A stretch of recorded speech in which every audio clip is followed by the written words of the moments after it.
Today's lesson is about translations. Your goal will be to perform translations on a grid. Let's consider these two shapes. They are identical. In math terms, we say they are congruent. I can move one shape on top of another so that they line up exactly. They are facing the same direction, and the first congruent shape completely covers the other.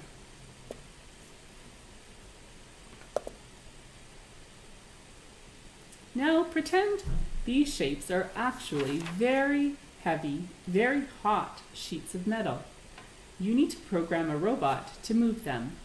To write the computer program, you need to divide the process of lining up the shapes into very simple steps.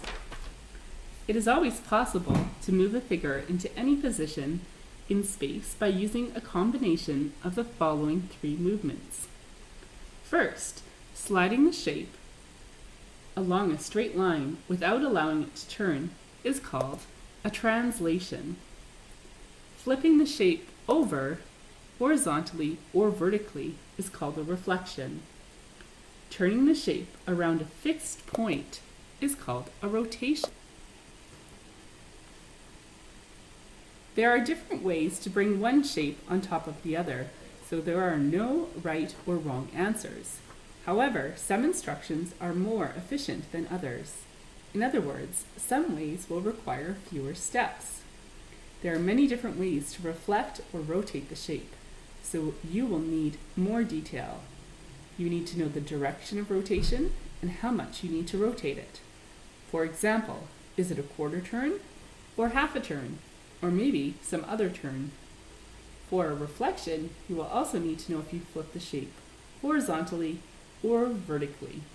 In this unit, you will learn to describe these movements precisely. These three changes to a figure, translation, reflection, and rotation, are all examples of transformations. When a point or shape is changed by a transformation, the resulting point or shape is called the image of the original point or shape. We often add a star or a prime symbol to the name of the original point to label the image. A star can be seen here and a prime symbol seen here. For example, the image of point A can be labeled as A prime. We can also use an arrow to show the change from the original image. We read these as A is transformed to A prime, and B is transformed to B star. We also say that A prime is the image under transformation, and that B star is the image of B under a transformation. In this lesson, you will only perform translations. Here's an example. I can label this original point with the letter A.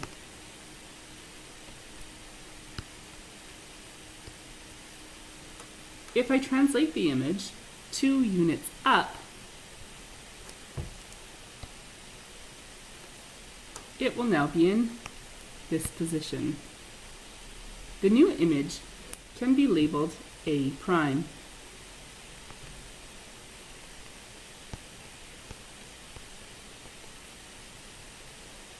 Let's try another. A translation of 5 units right would look like this. 1, 2, 3, 4, 5. This point could be labeled A star.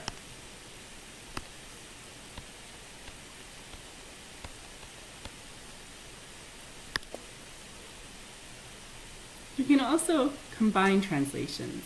If we would like to translate the counter 3 units right and 2 units down, we can count 1, 2, 3, and 2 units down, 1, 2. The new position of our counter is here. If our original image was labeled with the letter B, our translated image could be labeled B prime.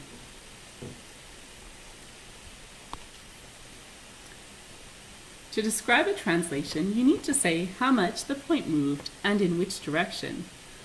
For example, point A has moved to the right and upwards. You need to first count how many units it has moved to the right.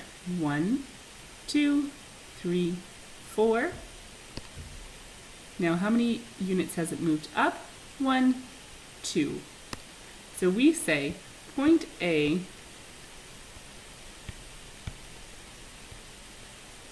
has translated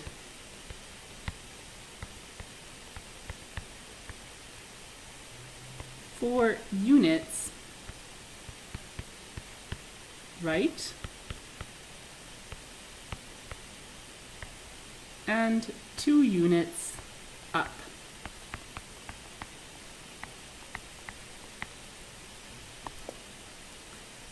Now I would like you to grab your whiteboard. Write down your answer to this question. How far did rectangle 1 slide to reach position 2? Pause the video and record your answer. We can see this translation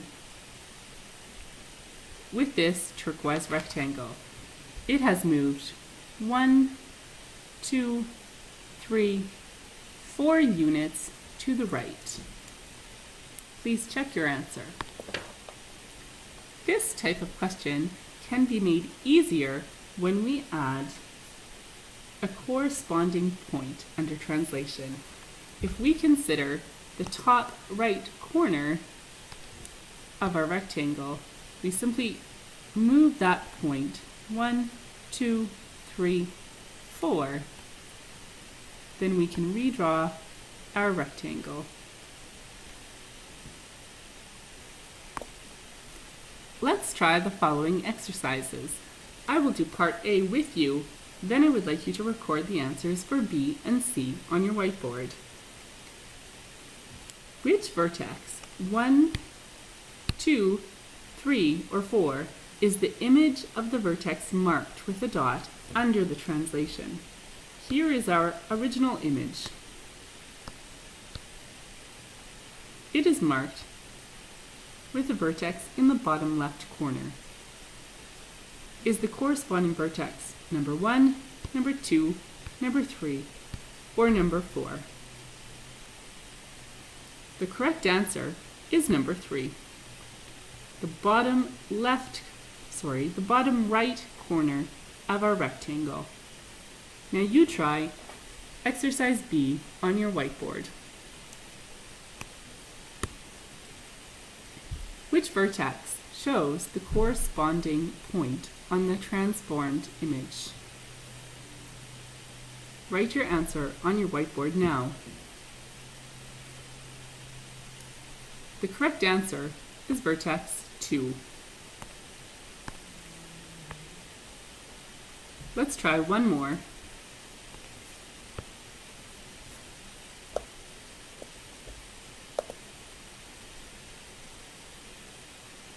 Which vertex, 1, 2, 3, or 4, is the image of the vertex marked with a dot under the translation?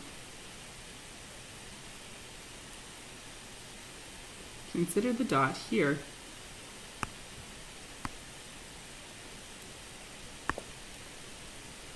The corresponding vertex is number 4.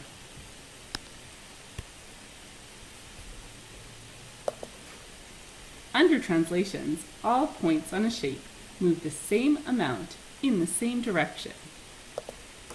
We can visualize this with this rectangle. If we would like to translate the rectangle 4 units right and 2 units down, each vertex moves the same amount. 4 units right, 1, 2, 3, 4, and now 2 units down, 1, 2.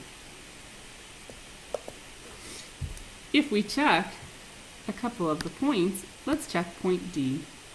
1, 2, 3, 4 units right, 2 units down. D prime. Let's check point B. 1, 2, 3, 4 units right, and 2 units down. B prime.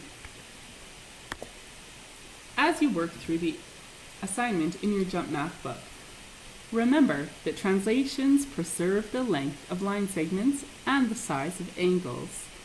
Translations take polygons to congruent polygons. Please open your Jump Math book to page 48 and begin your exercise.